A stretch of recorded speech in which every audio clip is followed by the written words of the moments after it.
je voudrais un peu discuter à propos de l'évangile, de certaines histoires citées dans l'évangile. J'y trouve un grand malentendu et il y a des histoires qui sont vraiment comprises d'une façon fausse. En se concentrant sur une scène de l'histoire et en s'éblouissant et en essayant de louer le Seigneur, Dieu, le Christ, on n'arrive pas à croire vraiment ce qui s'est passé dans les autres scènes, dans une même histoire. Je prends un exemple, par exemple l'histoire de la résurrection de Jésus. Juste après la résurrection, ce qui s'est passé dans la réunion avec ses disciples, dans son apparition parmi ses disciples et l'entracte qui s'est produit avec Saint Thomas, qui ne croyait plus à l'existence toujours de Jésus, mais à la fin il voit les blessures et au lieu de se concentrer et de croire aux blessures, c'est-à-dire à l'existence un peu charnelle de Jésus, on se concentre sur la condamnation de Thomas qui n'a pas cru en premier lieu et en la grandeur du Christ qui a pu réapparaître, ressuscité ou non, mais dans notre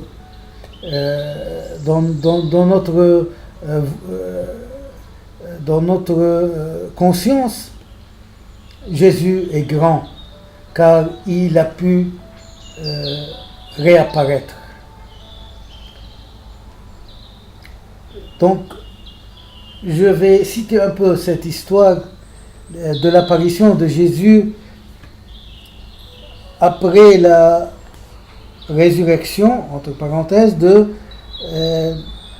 et son apparition à ses disciples, à ses apôtres. L'Évangile dit, le soir même, ce jour même, le premier de la semaine, et les portes étant closes, là où se trouvaient les disciples, par peur des Juifs, Jésus vint et se tint au milieu et il leur dit, paix à vous. Ayant dit cela, il leur montra ses mains et son côté. Ses mains et côté transpercés. Les disciples furent remplis de joie à la vue du Seigneur.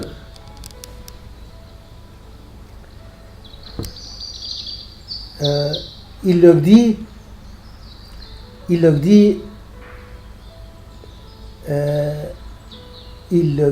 recevez le Saint-Esprit.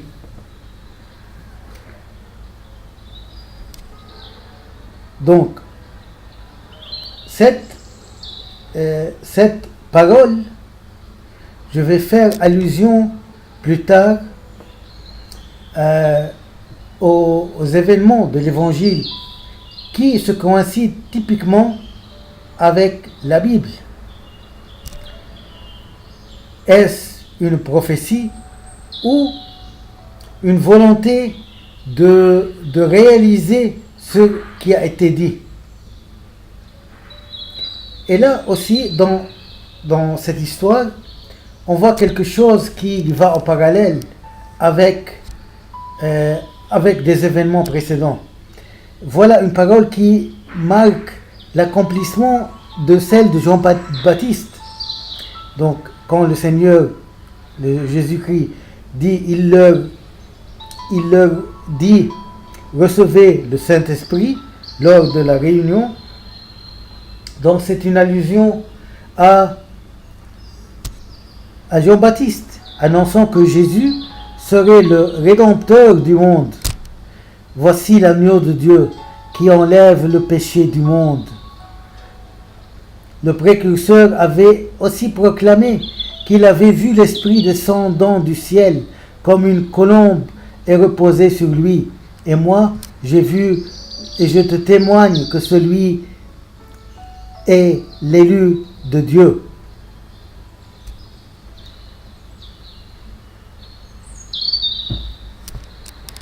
En continuant l'histoire, on fait allusion aussi à Saint Thomas. Saint Thomas doute de l'existence de Dieu, du Christ après sa crucifixion. Donc, l'Évangile dit, les autres disciples lui disent à Saint Thomas, nous avons vu le Seigneur. Mais il leur dit, Saint Thomas leur dit, si je ne vois pas dans ses mains la marque des clous et je ne mets pas mon doigt dans la marque des clous, et si je ne mets pas ma main dans son côté, je ne croirai pas.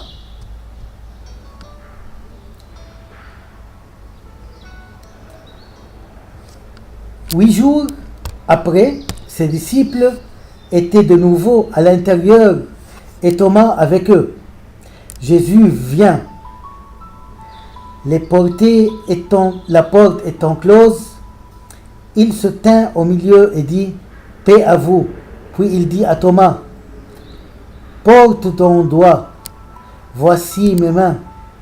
Avance ta main et mets-la dans mon côté, et je ne deviens pas incrédible, mais croyant. » Thomas lui répondit, « Mon Seigneur et mon Dieu. » Jésus lui dit, « Parce que tu me vois, tu crois. Heureux ceux qui n'ont pas vu et qui ont cru. » Jean 20, 29. Donc, par l'éblouissance de la parole du Seigneur, heureux celui qui a cru et qui n'a pas vu, et qu'il a posé l'épreuve à la face de Thomas. On arrive à s'abstenir de ce qui viendrait à la suite de l'histoire, où les plaies du Seigneur sont toujours là. Les plaies, c'est-à-dire des plaies charnelles, c'est-à-dire que Jésus n'est pas toujours un esprit, il est en chair et en os. Je ne crois pas qu'un esprit ait toujours sur lui des traces de clous et de torture. Donc c'est une preuve que Jésus peut être comme si Jésus n'est pas toujours mort. Mais à en dire à un chrétien cette vérité, mais il apprend aussi à la légère et à sa vérité aussi. Il pourra expliquer ça comme après la résurrection, il était en chair, mais il ne s'était pas élevé vers le ciel déjà.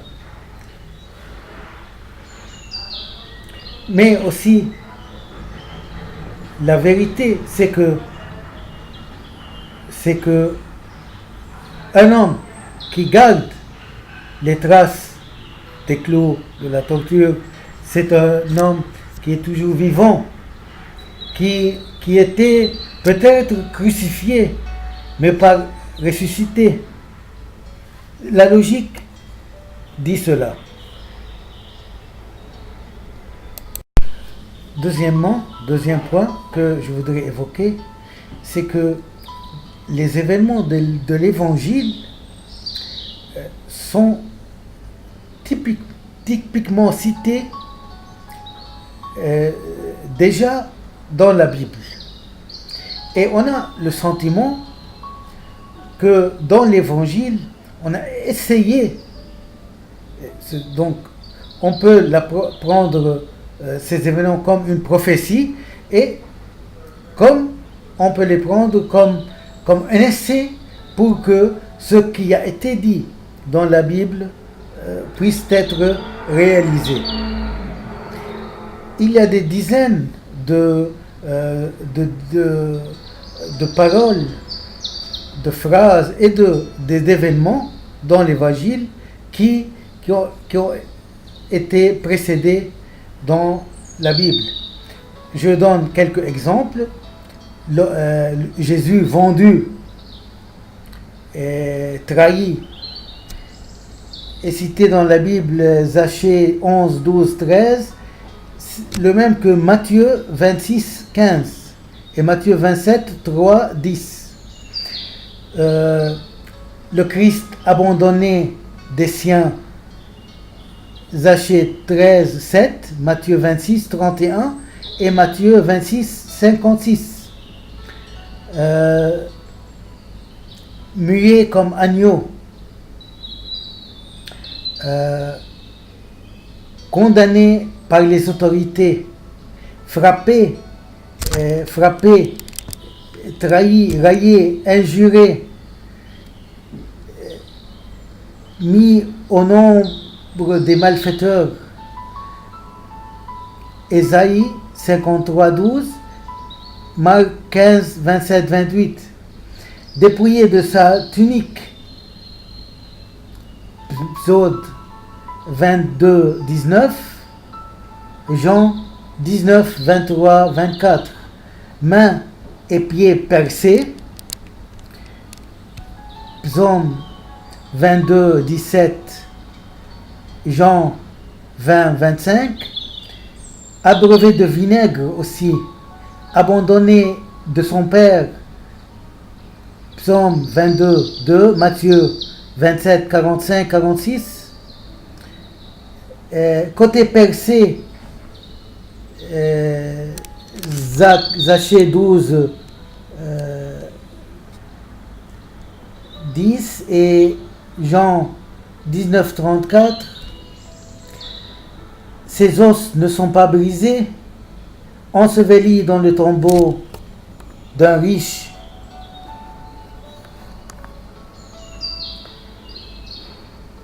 Il s'offre volontairement, il porte nos péchés. Ésaïe 53, 6, Ésaïe 53, 12, de même que dans l'Évangile. Il subit le châtiment pour nous. Ésaïe 53, 5, de même que Pierre 3, 18. Il nous accorde la paix, il triomphe de la mort.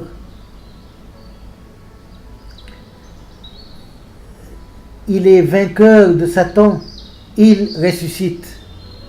Psaume 16, 10, 11, Ésaïe 53, 10, de même que Luc 24, 36, 44.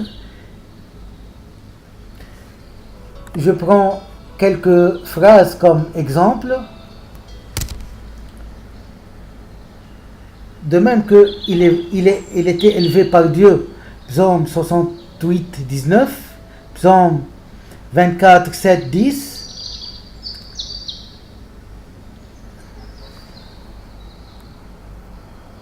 Et de même dans l'Évangile. Il envoie son esprit aussi.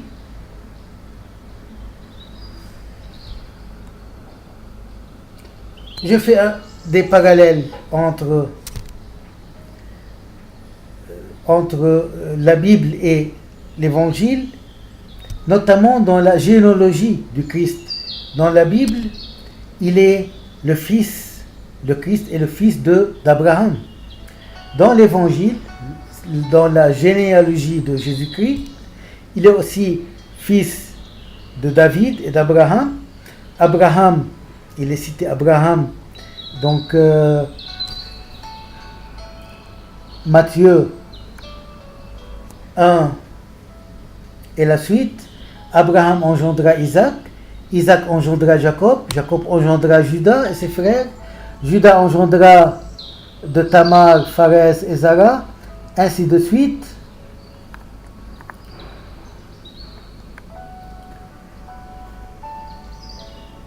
Jusqu'à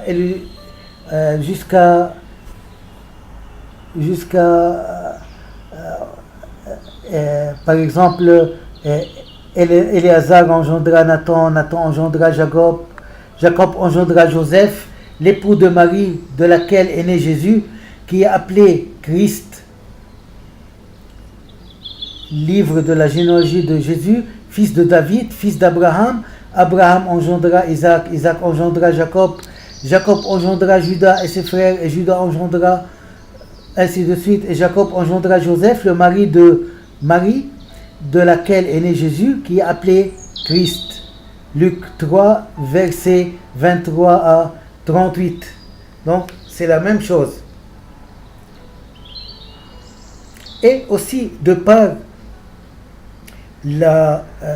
l'histoire qui est mal comprise, Jésus n'est pas un homme ou un nouveau-né inconnu. Non, on voit ici qu'il n'est pas choisi de la plupart des peuples. Non, il est choisi d'une lignée de prophètes et d'une lignée humaine aussi. Aussi la Vierge Marie dans la Bible. La Bible nous parle de la Sainte Vierge Marie, la mère du Sauveur. Et nous avons là aussi Matthieu, premier verset 1 à 16, livre de la généalogie du Christ. La Vierge est aussi citée. C'est pourquoi le Seigneur lui-même vous donnera un signe. Voici, la jeune fille deviendra enceinte, elle enfantera un fils, elle lui donnera le nom d'Emmanuel. C'est ce qui était cité dans la Bible, et c'est le même dans Ésaïe, et c'est le même que dans l'Évangile. Matthieu 1 à 18, voici de quelle manière arriva la naissance de Jésus-Christ. Marie, sa mère, ayant été fiancée à Joseph, se trouva enceinte par la vertu du Saint-Esprit avant qu'ils eussent habité ensemble. De même, celui-là, même avec qui j'étais en paix, qui avait ma confiance et qui mangeait mon pain, lève le talon contre moi. Bible, Psaume 341, 10. C'est la trahison de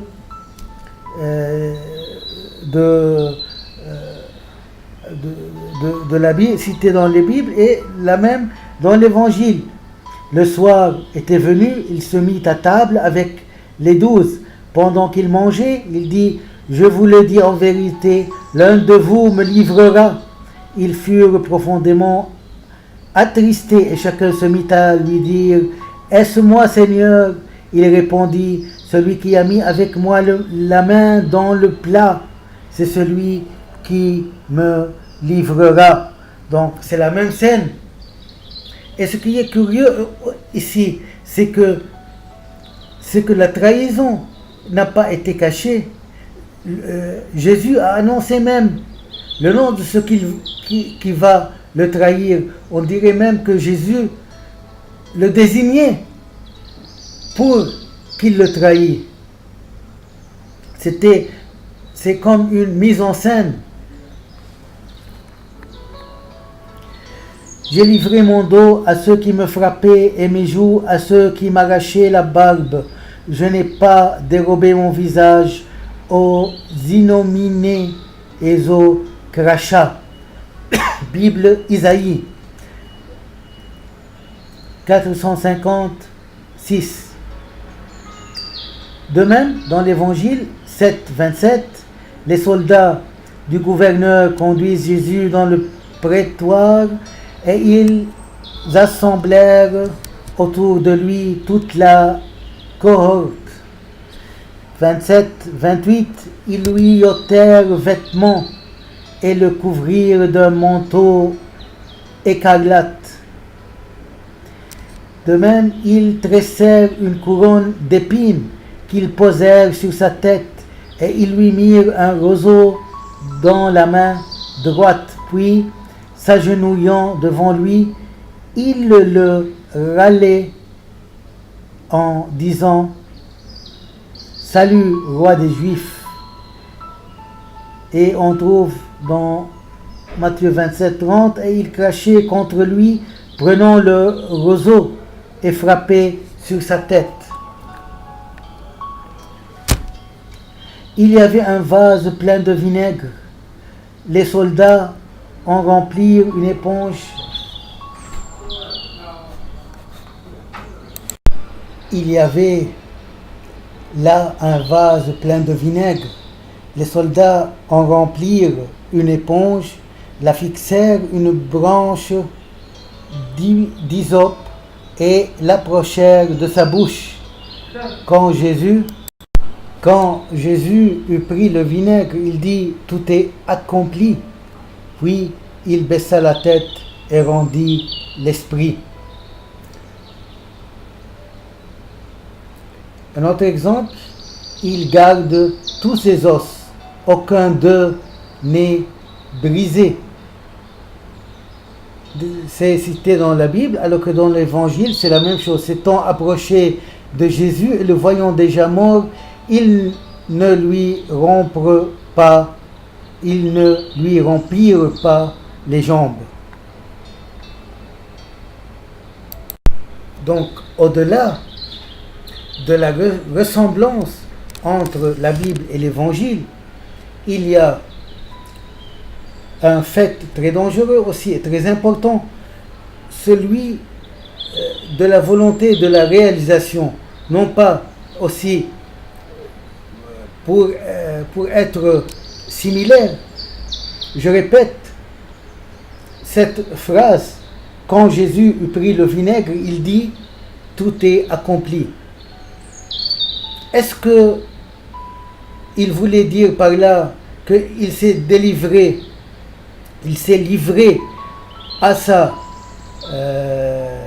destin, à un destin quelconque que Dieu veuille qu'il fait face, ou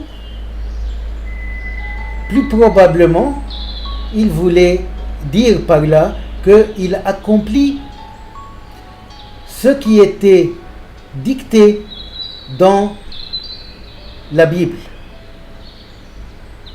Car la Bible énonçait cet événement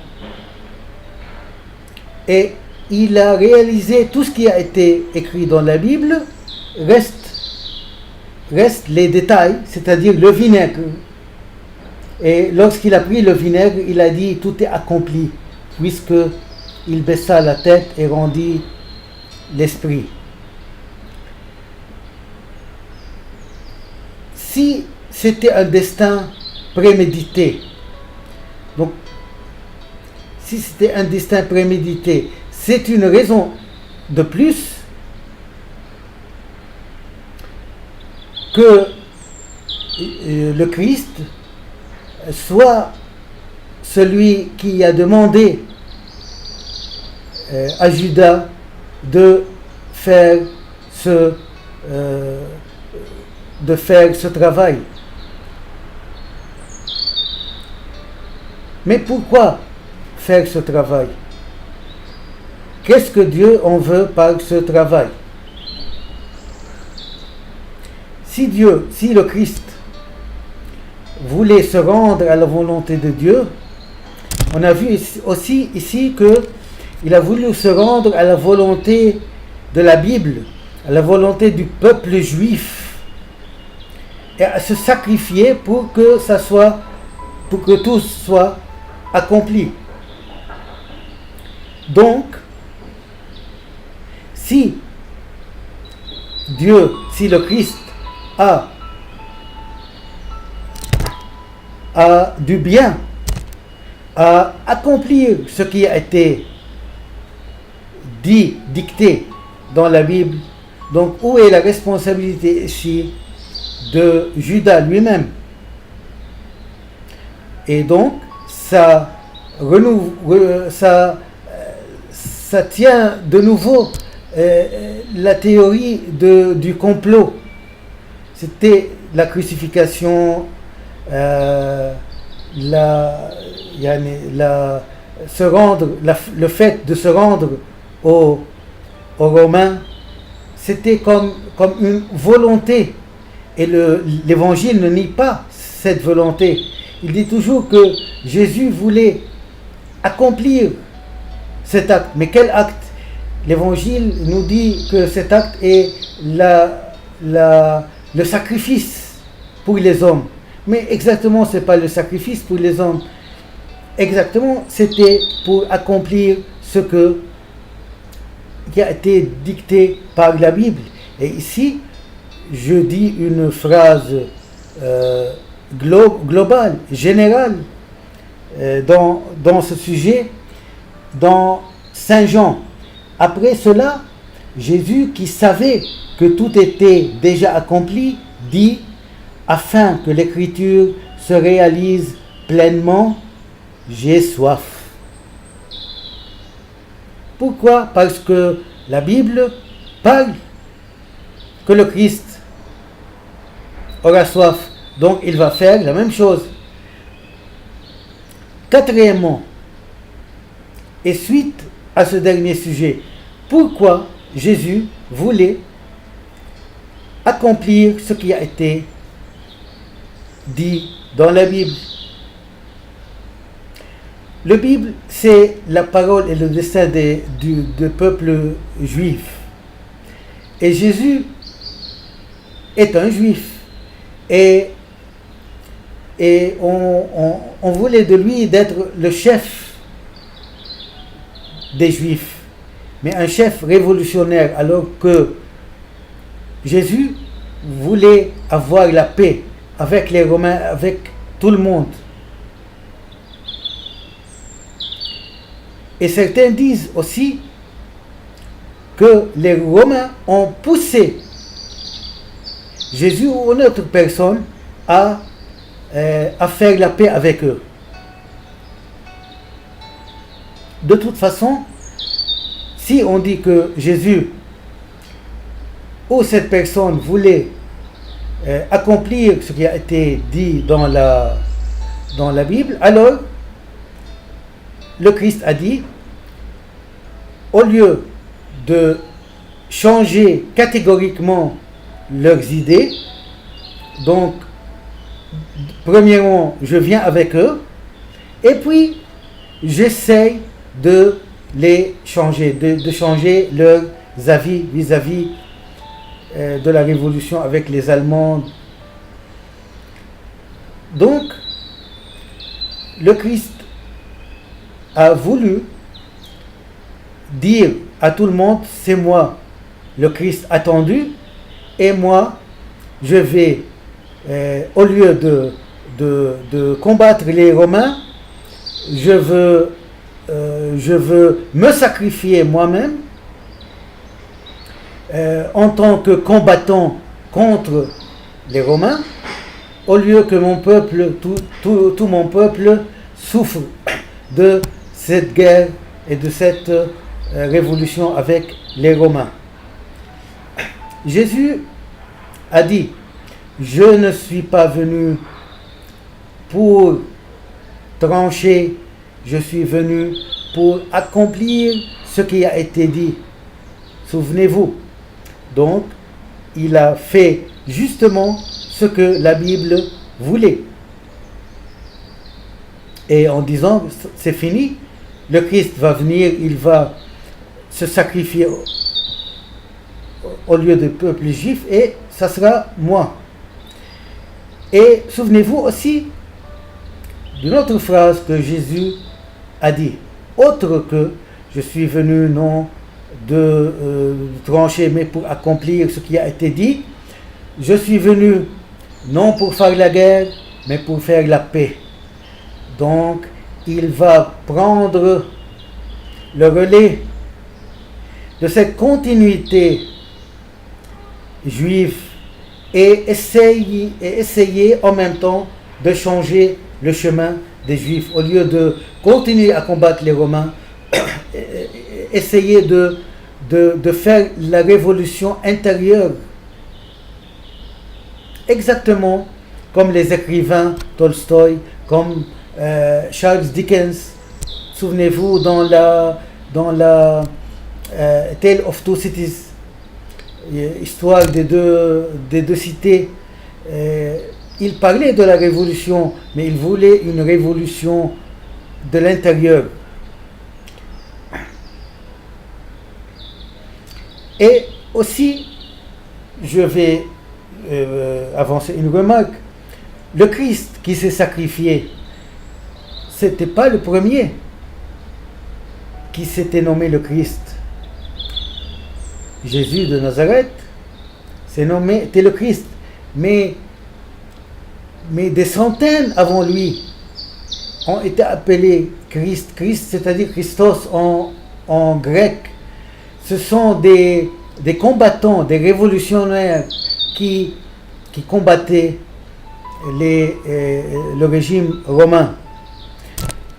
Le christianisme a eu tort de faire du Christ le seul christianiste, le seul personne qui s'était crucifié. Tout le monde se crucifiait sur la croix. C'était pas justement le Christ